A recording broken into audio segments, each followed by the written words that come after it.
మొత్తం వన్ డేలో మొత్తం అసలు 60 అడుగుల రోడ్డు మొత్తం లాగేశారన్నా. కంటిన్యూషన్ బార్కి ప్రస్తుతానికి ఏంటంటే మనకు రేపు మొత్తం రావాలి కదా, అది చివరి జెండా వరకు అన్నా.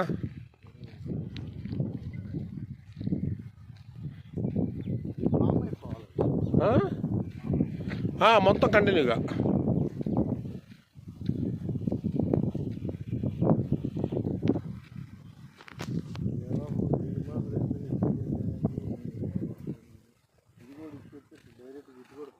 అన్న. మెయిన్ రోడ్డుకి దాకా మొత్తం ఎత్తారన్న, ఎక్కడికి పోవు.